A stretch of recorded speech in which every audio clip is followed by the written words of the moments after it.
이대로는 내가 제명에 못 살겠다. 너희도 집에 가서 이혼을 하든지 말든지. 힘들든 말든 알아서 좀 살아. 갑자기 왜 그래? 진심으로 하는 소리야? 그래. 엄마 힘들어서 죽는 꼴 보고 싶은 게 아니면 제발 좀 쉬자. 쉬면 되잖아. 딸들 와 있으면 좋지 않아? 그러게. 이렇게 말동무도 우리가 있는 게 엄마는 귀찮아? 귀찮고 말고 할 것 없이 딱 쓰러지기 일보 직전이야. 코피까지 쏟은 엄마를 보고 아무 생각도 안 드니? 너무한 거 아니야, 엄마? 남들은 자식 오면 그렇게 좋아하고 안 자고 가면 서운해하고 그러던데 진짜 엄마 맞아? 이런 게 엄마면 은퇴할란다. 뭐? 엄마 노릇하다가 병들기 전에 그만한다고. 오늘 이야기 속 주인공은 64세 한종숙 씨입니다. 그리고 그녀의 딸들에 관한 이야기이죠. 한 씨는 딸들과 무척 가까웠습니다. 그래서 열 아들 부럽지가 않았습니다. 늘 친구처럼 지냈던 탓에 오히려 주변 사람들의 부러움을 사곤 했죠. 한 씨의 인생엔 딸들밖에 없었고 그만큼 헌신하며 살았습니다. 그건 딸들이 결혼한 뒤에도 마찬가지였습니다. 하지만 어째서인지 결혼하고 애를 낳으니 딸들은 한 씨에게 바라는 것이 더 많아졌습니다. 아니, 한 씨의 살과 뼈를 깎아서라도 제 한 몸 편하길 원하는 듯 보였습니다. 몸이 좋지 않은 한 씨는 뒷전이었고 손주들을 다 데리고 무작정 한 씨의 집에 쳐들어왔습니다. 각자의 사정이 있었지만 누구도 한 씨의 사정은 고려하지 않았습니다. 아파서 병원까지 다녀왔는데도 불구하고 저들끼리 한 씨의 집에서 며칠간 놀고 먹으며 한없이 엄마의 수발을 바라는 딸들. 한 씨는 그런 자식들이 지긋지긋했습니다. 수십 년간 뒷바라지했던 자식들을 앞으로 또 20년 넘게 뒤치다꺼리 해야 할 생각에 아득해졌습니다. 이렇게 하다가는 제명까지 살지도 못하고 가게 될 것 같았습니다. 한 씨가 요즘 자주 아픈 것도 어쩌면 그런 신호를 보내고 있는 것 같았습니다. 정작 스스로 효녀라고 칭하는 딸들은 그런 부모에 대한 걱정보다는 자신들이 힘든 게 먼저였습니다. 그래서 한 씨는 갑작스레 결심을 하게 되었고 그 결심을 행동에 옮기기로 했습니다. 딸들과 멀리 떨어지는 것이죠. 한 씨는 딸이 둘이 있었습니다. 임성희, 임진희입니다. 3살 터울이고 둘의 사이는 어려서부터 유독 좋았죠. 그리고 한 씨의 남편은 딸들이 성인이 되고 나서 교통사고로 세상을 떠났습니다. 10년이 조금 넘었죠. 남편이 남긴 재산과 보험금이 있었고 한 씨도 계속 일을 하고 있었지만 두 자식의 학비나 생활비를 대느라 여유 있게 살지는 못했습니다. 혼자 벌어서 노후 자금도 마련을 해야 하니 늘 아끼며 살았죠. 두 딸 모두 지금은 결혼을 했습니다. 첫째 딸은 결혼을 한 지 벌써 8년이었고 연년생 아이들도 둘이 있었습니다. 그리고 둘째 딸도 결혼해서 최근에 예쁜 딸을 낳았죠. 엄마, 애들 하원 시간 맞춰서 밥 좀 차려달라고 했잖아. 어머나, 벌써 시간이 이렇게 됐어? 7시에 밥 먹이고 다시 나가야 한다고 아까 점심때도 말했는데 이게 뭐야? 아이고, 냉장고 청소하느라고 시간 가는 줄 몰랐어. 첫째 딸이 퇴근길에 어린이집에서 손주들을 집에 데리고 오면 한 씨가 시간 맞춰서 저녁밥을 차려놓기로 했습니다. 그러면 밥을 먹고 손주들 과외의 딸이 데려다 줘야 하는데 한 씨가 깜빡하고 아직도 청소를 하고 있었습니다. 딸이 바쁠 땐 종종 이렇게 와서 집안일도 도와주고 애들도 봐줬습니다. 손주들이 더 어릴 땐 거의 붙어 살다시피 했습니다. 연년생으로 낳고 맞벌이까지 하는 바람에 육아는 대부분 한 씨의 몫이었고 그때를 생각하면 지금도 부르르 떨 정도로 고생스러웠습니다. 그나마 아이들이 커서 어린이집에 가며 그런 일이 줄어들었죠. 하지만 여전히 첫째 딸은 한씨의 도움을 받았습니다. 일하며 애 둘을 키우는 딸이 안쓰러워 거절하지 못하고 늘 이렇게 도와주게 되었습니다. 지금 바로 차릴 테니까 얼른 애들 앉혀. 아, 시간 없어서 꼭 시간 맞추라고 했던 건데. 지금 차려서 언제 먹이고 언제 나가? 그래도 저녁은 먹여야 할 것 아니야. 이렇게 나가면 저녁 때를 놓치게 되는 손주들이 걱정되어 말하자 딸이 짜증을 냈습니다. 됐어. 나가서 그냥 샌드위치나 김밥 먹일게. 김밥을? 엄마 때문이잖아. 늦은 시간에 꼭 과외를 시켜야 하는 거야? 아직 초등학교도 입학 안 한 애들을. 다들 하는 거야. 내가 알아서 할게. 딸이 신경질을 내며 손주들을 다시 데리고 나갔습니다. 그 뒷모습을 보며 한씨가 망연자실해서 서 있었습니다. 아직 어린 아이들이 다니는 과외가 저녁 8시에 한다는 것도 이해 못할 일이었습니다. 하지만 자기 자식을 그렇게 키우겠다는데 한씨도 이 이상 잔소리할 수도 없었습니다. 원래는 딸이 오면 집에 가기로 했던 한씨였지만 미안한 마음에 밤에 간식이라도 챙겨 먹이라고 이것저것 먹을 것을 해놓고는 랩을 씌워 냉장고에 넣어두었습니다. 그리고 그날 밤 그걸 봤는지 딸이 전화를 했습니다. 냉장고에 든 건 먹였어? 못 먹였지. 바로 재웠어. 이게 무슨 소용이야. 애들 샌드위치 한 조각씩 먹였는데? 전화를 끊기 전에는 결국 오늘 짜증내서 미안하다며 한씨에게 사과를 하는 딸. 내가 요즘 좀 예민해. 회사도 바쁘고 그러니까. 시간에 쫓겨. 한씨는 딸의 말에 이해한다며 고개를 끄덕였습니다. 하지만 전화를 끊고서는 속상함에 한숨을 쉬어야 했습니다. 손주들이 아주 아기 때부터 봐줬고 오늘처럼 집안일도 도와준 것이 벌써 몇 년째였습니다. 그러니 이런 일도 비일비재했다는 말이었습니다. 그리고 이틀 뒤 주말이 되었을 때는 무슨 일이 있었냐는 듯이 큰딸에게서 다시 전화가 왔습니다. 오늘 저녁에 애들 좀 봐줘. 왜? 요즘 너무 힘들어서 주말에 좀 쉬려고. 그래, 알겠다. 큰딸은 토요일 오후에 손주들을 데리고 왔습니다. 그래서 다음날 아침까지 한씨는 5살, 6살 손주들의 뒷공무니를 쫓아다니며 뒤치다꺼리를 해야 했습니다. 천방지축 어린 손주들 등살에 일요일이 되었을 때는 녹초가 되어 있었습니다. 몇 년 전과도 체력적으로 차이가 컸습니다. 60이 넘어서까지 한창 커가는 손주들을 어르고 달래기에는 힘에 부쳤죠. 게다가 한씨는 작년부터 몸이 안 좋았습니다. 허리나 무릎 같은 곳이 안 좋은 건 당연했고 작년까지만 하더라도 식당을 운영해서 몸 이곳저곳이 고장난 듯 삐그덕거렸습니다. 허리는 디스크 수술을 한 번 했고 무릎은 주기적으로 주사를 맞고 있었습니다. 그리고 무엇보다도 최근엔 면역이 떨어졌는지 기운도 없고 몸살도 자주 걸려 큰 병에 걸렸나 의심하기도 했습니다. 한약 좀 지어서 먹어야 되는 거 아니야? 안 그래도 성희가 지어준다고 했는데 아직 말이 없네. 언니가. 그러면 나는 다음에 지어줄게. 작은 딸이 전화를 걸어 걱정스러운 듯이 말했습니다. 크게 아픈 곳 없는 건 맞지? 그래. 그냥 좀 기운이 없는 거야. 돌아다니지 말고 집에서 푹 쉬어 그러면. 그래. 아프다고 하니 번갈아가며 전화하는 딸들 덕에 그래도 힘이 났습니다. 아들 가진 친구들 말을 들어보면 이런 전화를 받는 경우는 드물다고 했으니 한씨는 다행이라고 생각했죠.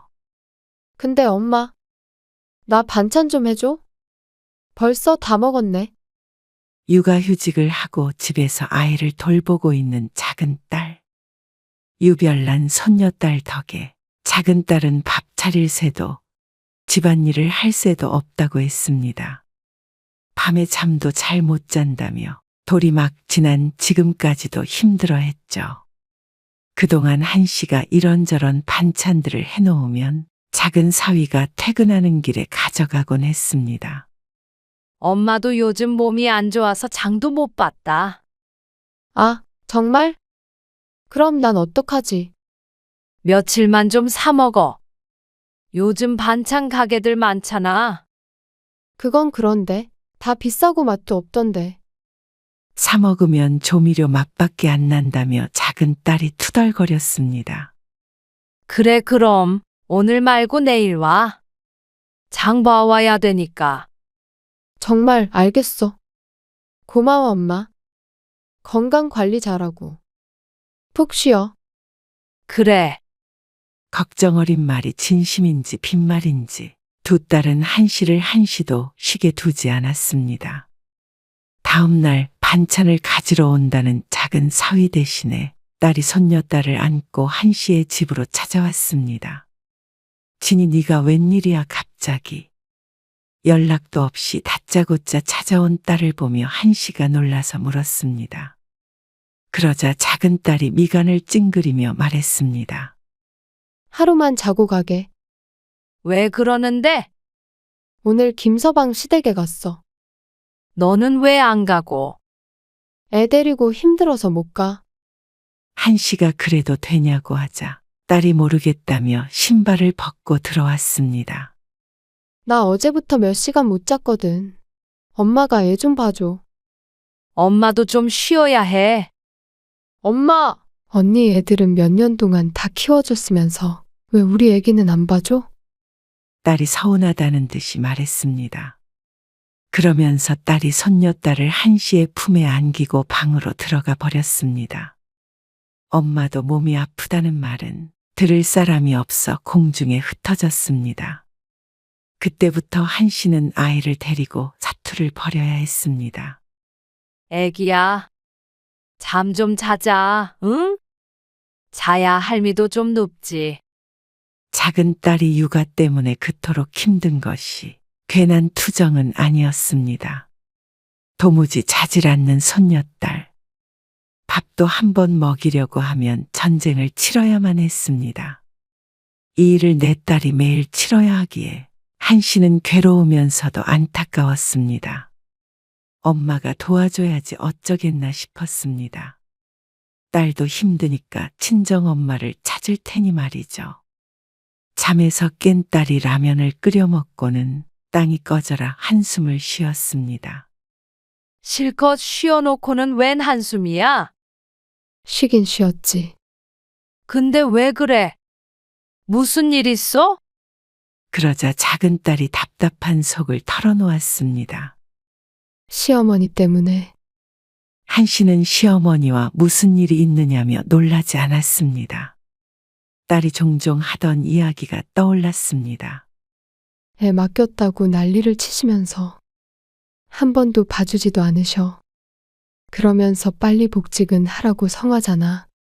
집에서 놀고 먹으면서 왜 힘들다고 하냐면서. 아이고, 저번에 손목이 하도 아파서 김서방한테 설거지 좀 해달라고 했더니 하필이면 그때 딱 시어머니가 오신 거야. 난리도 난리도. 이러다가 미칠 것 같아. 김서방한테는 말해봤어? 당연하지. 김서방이 말하면 그때뿐이야. 집에 가셔도 계속 나한테 전화하시고 카톡 하시고. 한씨도 착잡한 마음이었습니다. 사위가 작은 딸에게 참 잘한다는 것은 한씨도 알고 있었습니다.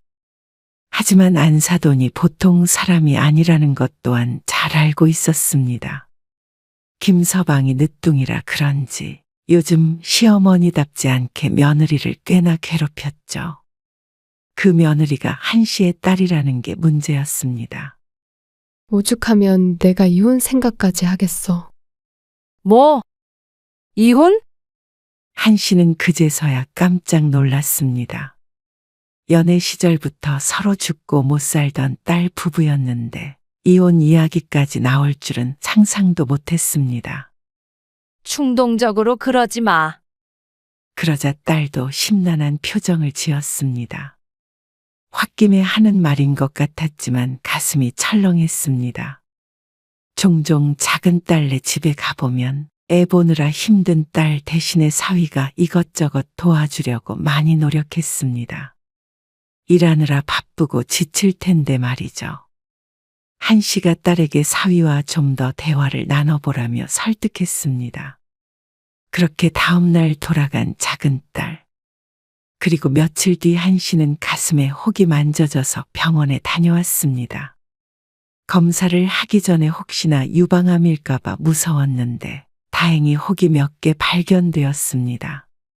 아직 제거하지 않아도 되지만 지켜봐야 한다는 말을 들었는데 거기에 더해 몸살까지 함께 와서 이러다가 자리보전하고 눕는 것 아닌가 하는 생각이 들었습니다. 충분히 휴식을 좀 취하세요. 역시나 병원에서 한결같이 하는 말이었습니다. 한씨도 마음만은 굴뚝 같았습니다. 하지만 그 말을 들은 지 얼마 되지 않아서 작은 딸이 또다시 한씨네 집을 찾아왔습니다. 그런데 이번에는 짐까지 싸들고 왔죠. 진이 너 뭐야? 이 짐은 다 뭐고?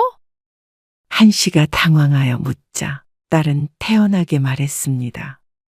당분간 엄마 집에 있으려고. 뭐? 이렇게는 못 살겠어. 한씨가 기가 막힌 헛웃음을 지었습니다. 너 집 나왔어? 그러니까 작은 딸이 말했습니다. 비슷하지 뭐. 한씨가 사위에게 얼른 전화를 해보았더니 사위는 반대로 사돈네에 가 있다고 하는 것이었습니다. 제가 진이한테 장모님 댁에 며칠 가 있으라고 했어요. 스트레스도 많이 받아 하는 것 같고 그래서요. 그러면서 죄송하다고 말하는 사위에게 한씨는 별다른 말을 하지 못했습니다. 일단 알았어. 아무리 그래도 집 나온 딸내미를 밖에서 자라고 할 수도 없는 노릇이었습니다. 손녀딸도 함께 있으니 말이죠. 미안, 엄마. 그러자 딸도 병원에 다녀온 한씨를 아는지라 민망하다는 듯이 사과의 말을 꺼냈습니다. 엄마 힘들게 안 할게. 그런데 그 말과는 반대로 딸은 살판이 났고 한씨는 그때부터 한시도 쉬지 못했습니다. 딸은 처음엔 한씨의 눈치를 보며 스스로 이것저것 하려고 노력하더니 그것도 하루뿐이었죠. 애는 뒷전이고 대부분의 시간을 방에서 틀어놓아 보냈습니다. 밥 먹자. 엄마, 함께 식사하자는 뜻보다도 밥을 차려달라는 말이었습니다. 뭐가 맛있지? 닭도리탕 먹을까? 잊지도 않은 닭을 사다가 해바치라는 딸에게 기가 막힌 웃음을 지었습니다. 먹고 싶으면 해 먹어 좀. 한씨가 기운 없이 중얼거리자 딸은 귀찮다며 투덜거렸습니다. 한씨는 이대로 가다가는 병이라도 날 것 같았습니다. 그런데 설상가상이란 말이 괜히 있는 것이 아니었습니다. 성인이? 큰딸에게서 전화가 왔습니다. 작은 딸이 집에 와 있은 지 3일째 되는 날이었습니다. 진이 거기 있다며? 그새 작은 딸과 통화를 했는지 큰딸이 물었습니다. 그런데 이어지는 말에 한씨는 할 말을 잃었습니다. 아니, 박서방 어제 출장 갔거든. 애들도 어린이집 방학했어. 난 회사 하루 쉬고. 그래서 주말 껴서 엄마 집에 가려고. 뭐야? 너까지 오면 어떡해? 엄마 몸이 안 좋다니까. 뭐야, 나도 힘들어. 진이는 가도 되는데 나는 안 된다는 말이야? 큰딸이 무척 서운해하며 중얼거렸습니다. 너는 안 된다는 게 아니라 엄마 몸이 안 좋다니까. 누가 엄마한테 뭐 해달래? 그냥 가서 진이도 보고 조카도 보고 그렇게 가족끼리 시간 좀 보내려는 거지. 이런 때 아니면 우리가 다 같이 있을 일이 거의 없잖아. 한씨가 말이 없자 큰딸이 덧붙였습니다. 그리고 엄마 아픈 거 아니까 내가 가서 도와줄게. 진이네 애기는 어려서 손이 많이 갈 거 아니야. 딸은 그런 줄 알겠다며 전화를 급히 끊었습니다. 이런 딸들을 못 끊어내는 자신의 탓이라는 것을 알지만 그래도 딸들이 야속하게 느껴졌습니다. 딸들을 보면 한씨도 물론 좋았습니다. 하지만 그것도 자신이 건강했을 때의 이야기였습니다. 기운이 없으니 누가 와도 반갑기보다는 부담스럽고 지쳤습니다. 그런 한씨의 상황을 아는지 모르는지 딸은 그저 좋다고 한씨의 집으로 찾아왔습니다. 큰딸은 전화를 끊은 지 3시간 정도 뒤에 쳐들어왔습니다. 언니 왔어? 작은 딸이 무척이나 반가워했습니다. 손주들도 어린 사촌동생이 예쁜지 신이 났습니다. 그 와중에 심란한 것은 한씨뿐인 듯 했습니다. 그리고 도와준다는 말을 믿었던 게 바보였습니다. 큰딸도 작은딸과 마찬가지였습니다.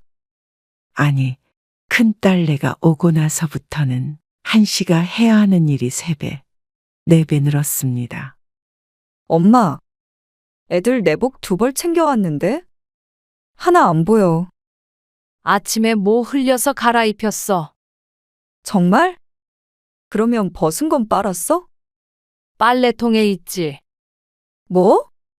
그럼 이따가 잘 때는 뭐 입히라고? 바로 빨아서 널었어야지. 그런다고 벌써 말랐겠어? 한씨의 말에도 큰딸은 투덜투덜 말도 많았습니다. 뻔히 음식을 흘렸던 것을 알고 있었을 텐데 이제 와서 한씨의 탓을 하는 딸이 어처구니가 없었습니다. 그 내복을 갈아입힌 것도 한씨였는데 꼬투리만 잡는 딸에게 지쳤습니다. 그리고 뭐 해달라, 뭐 챙겨달라. 밥이나 설거지는 큰딸이 하긴 했지만 그 밖에 자잘한 일들은 모두 한씨를 불러 해결하곤 했습니다. 엄마, 그거 피야? 작은 딸의 목소리가 들리기 무섭게 인중을 가르며 뜨거운 무언가가 후두두 떨어지는 게 느껴졌습니다. 한씨가 황급히 고개를 젖혔습니다. 그러자 큰딸이 다가와서 호들갑을 떨었습니다. 어머, 엄마 코피나. 고개 젖히면 안 돼. 숙여야 된대. 그러면서 휴지로 코를 막아주는데 숨이 막혔습니다. 단순히 코가 틀어막혀서가 아니라 지금 한씨가 처한 상황이 답답해서 그런 것이 더 큰 듯했습니다. 2 딸이 놀라서 난리를 쳤고 큰딸이 집 앞에 있는 병원에 데려다 주었습니다. 수액 맞고 갈 테니까 집에 가 있어. 1~2시간 걸린다는 간호사의 말에 한씨가 큰딸을 돌려보냈습니다.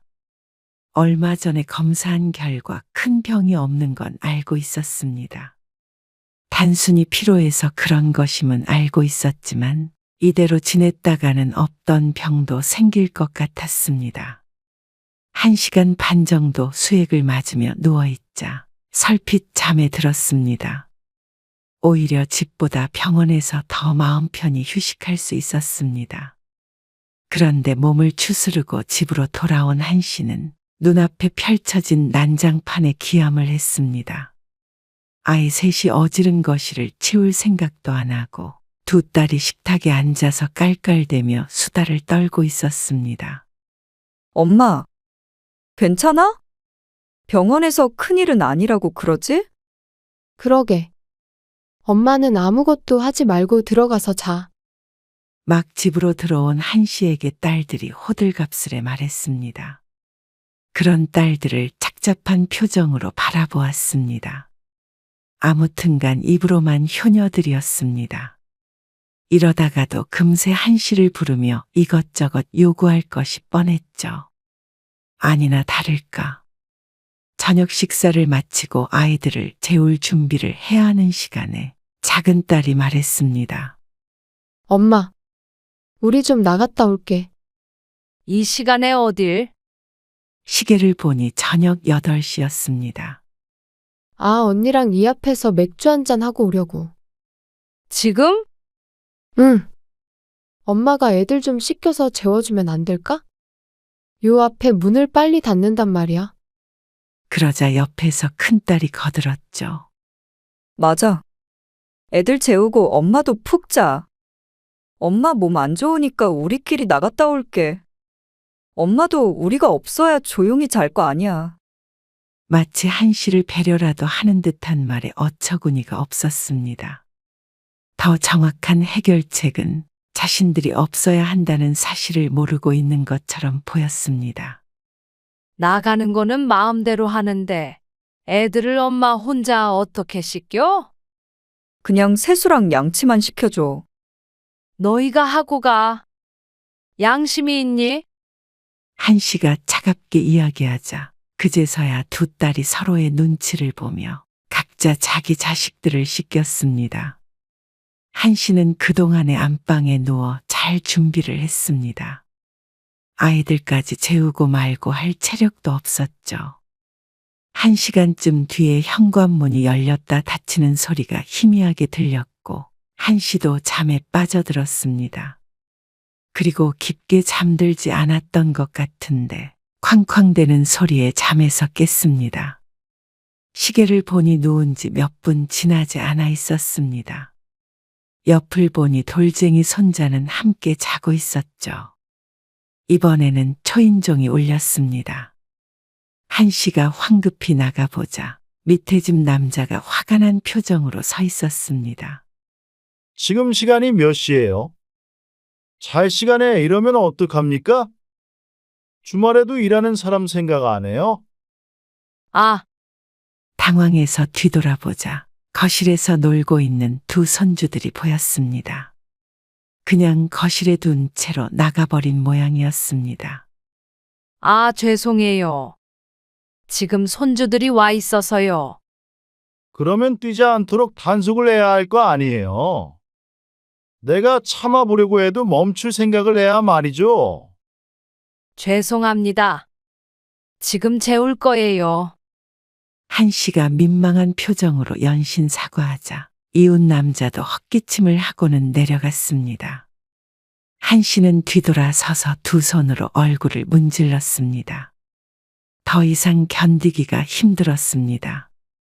손주들을 방에 눕혀놓고 한씨가 그 옆에서 다시 잠을 청했습니다. 그리고 아침 일찍 일어나 보니 거실에 딸들이 널브러져 있었습니다. 얼른 일어나 봐. 성이야. 진이야. 그런 딸들을 한씨가 흔들어 깨웠습니다. 어제 몇 시에 들어왔는지 모르겠지만 둘 다 안색이 좋지 않았습니다. 아, 엄마. 얼마 못 잤어. 애들 밥 좀 줘. 유언이라도 남기는 사람처럼 큰딸이 그 말을 내뱉고는 다시 베개에 얼굴을 푹 파묻었습니다. 그런 딸을 한씨는 더는 두고 보지 않았습니다. 덮고 있던 이불을 확 빼서들고는 말했습니다. 어서 일어나라니까. 그리고 짐 싸. 그러자 딸이 무슨 일인가 싶어 눈을 꿈뻑꿈뻑 뜨고는 어리둥절한 표정을 지어 보였습니다. 너도 얼른 일어나. 옆에 누워있던 작은 딸에게도 똑같이 하자 딸들이 물먹은 손마냥 흐느적거리며 일어나 앉았습니다. 아, 왜 그래? 그리고 진작부터 일어나 있던 손주들은 그 뒤에서 놀고 있었습니다. 어서 짐 싸서 너희 집으로 돌아가. 갑자기 그게 무슨 말이야? 이대로는 내가 제명에 못 살겠다. 너희도 집에 가서 이혼을 하든지 말든지. 힘들든 말든 알아서 좀 살아. 그러자 딸들이 황당한 표정을 지으며 대꾸했습니다. 갑자기 왜 그래? 진심으로 하는 소리야? 그래. 엄마 힘들어서 죽는 꼴 보고 싶은 게 아니면 제발 좀 쉬자. 쉬면 되잖아. 어쩜 30 넘어서도 이렇게 철이 없는지 몰랐습니다. 딸들 와 있으면 좋지 않아? 그러게. 이렇게 말동무도 하고 우리가 있는 게 엄마는 귀찮아? 귀찮고 말고 할 것 없이 딱 쓰러지기 일보 직전이야. 코피까지 쏟은 엄마를 보고 아무 생각도 안 드니? 황당한 마음에 대꾸하자 딸들은 오히려 한시 보고 너무한다며 볼멘 소리를 했습니다. 그렇다고 힘들어서 친정 찾아온 딸들을 이렇게 아침부터 깨워서 쫓아내? 너무한 거 아니야. 엄마! 남들은 자식 오면 그렇게 좋아하고 안 자고 가면 서운해하고 그러던데 엄마 맞아? 제 딴에는 그냥 하는 소리일지 몰라도 한시는 엄마가 맞냐는 그 말에 뚜껑이 열리는 기분이 들었습니다. 이런 게 엄마면 은퇴할란다. 뭐? 엄마 노릇하다가 병들기 전에 그만한다고. 그러고는 당황해하는 딸들의 짐을 현관 앞에 던져 놓았습니다. 그러자 사태의 심각성을 알았는지 딸들이 주섬주섬 짐을 챙겼습니다. 그리고 나갈 때는 기가 막히다며 씩씩거렸죠. 엄마 이러고 나중에 딸밖에 없네 어쩌네 하지 마. 우리 진짜 서운하니까. 한시는 대꾸하지 않고 현관문을 닫았습니다. 그러자 집안은 쥐 죽은 듯이 고요해졌습니다. 한시의 입에선 긴 한숨이 나왔습니다. 안도의 한숨이었습니다. 딸들이 서운해서 당분간 연락을 끊은데도 할 수 없다고 생각했습니다. 하지만 그런 한시의 생각을 비웃듯 딸들은 한 달도 지나지 않아서 또 연락을 해왔습니다. 내가 삐지긴 했었는데? 그래도 딸이니까 참았어. 누가 참았다는 건지 어이없는 말을 하던 딸은 또다시 애 좀 맡아달라고 하기도 했고 반찬을 해달라고 하기도 했습니다. 두 딸이 작정한 듯 다시 괴롭혀대는 딸들이 한시는 지긋지긋했습니다. 또 머리로 피가 몰리는 것 같아서 심호흡을 해야 했습니다. 그리고 그날 한시는 부동산에 집을 내놔버렸습니다. 이렇게까지 할 생각은 없었지만 더는 견딜 수가 없었습니다. 설마 금방 팔리겠나 싶었는데 한시의 집은 보름 만에 계약할 사람이 나타났습니다. 그제서야 딸들에게 말을 하니 둘 다 난리가 났죠. 이사를 간다고? 그래. 갑자기 무슨 이사야? 어디로? 한시는 고향으로 내려가겠다고 했습니다.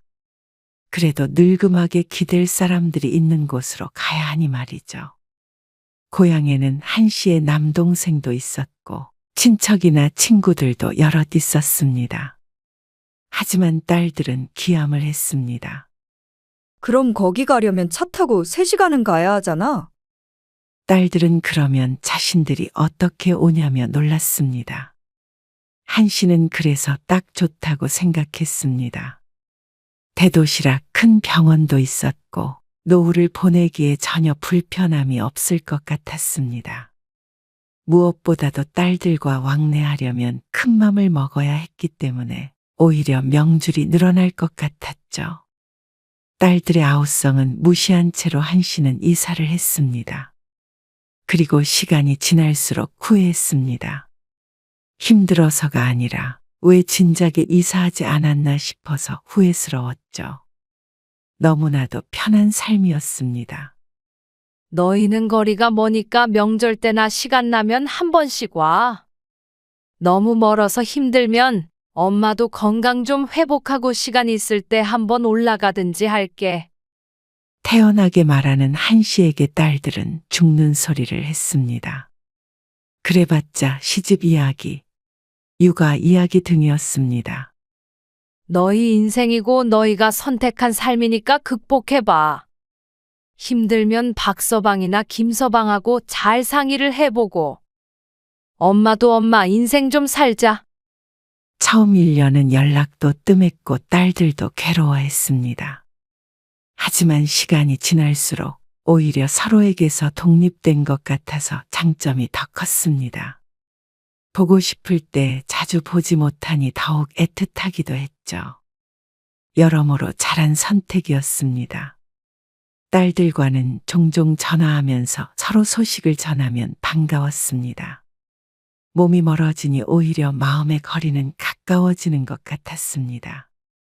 한 씨는 딸들과 전화를 끊고 집을 나섰습니다. 요즘엔 동네 친구들과 공원에서 산책도 하고 시간도 보내는데 그게 그렇게 활력을 주었습니다. 한 씨는 더 이상은 기운이 없지도 코피를 쏟지도 않았습니다.